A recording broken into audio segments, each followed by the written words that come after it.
আসসালামু আলাইকুম, good morning. কেমন আছো তোমরা সবাই? সকালে উঠেই আমার প্রথম কাজ জানলাটা খুলে বাইরেটা একটু দেখে নেওয়া। আমাদের বাড়িটা রাস্তার পাশেই, তাই জানলা খুললে রাস্তায় চোখে পড়ে।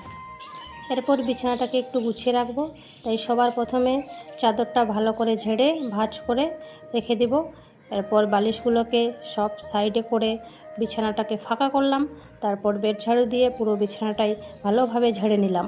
এখন বালিশগুলোকে ধাপে ধাপে সাজিয়ে রাখবো। বিছানা পরিপাটি থাকলে মনটাও ভালো থাকে। তোমরা কারা কারা সকালে ঘুম থেকে উঠে বিছানা গুছিয়ে রাখো, কমেন্টে অবশ্যই জানাবে। এদিকে আমার বিছানা গুছানো কমপ্লিট। এরপর যাব বাইরে। আমাদের ঘরের সামনে টবের মধ্যে অনেক গাছ আছে। সকালবেলা উঠে এই গাছগুলোকে দেখলেই চোখ ভরে যায়।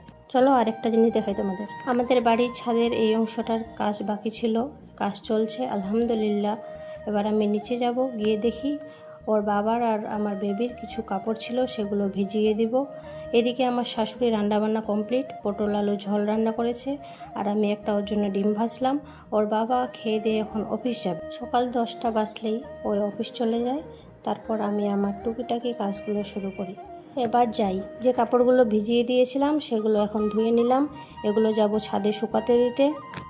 কয়েকদিন থেকে প্রচণ্ড রোদ আর অসহ্য গরম পড়েছে।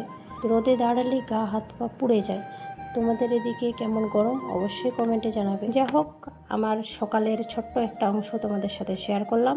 যদি ভালো লেগে থাকে তাহলে অবশ্যই লাইক, কমেন্ট, সাবস্ক্রাইব করে দেবে। টাটা।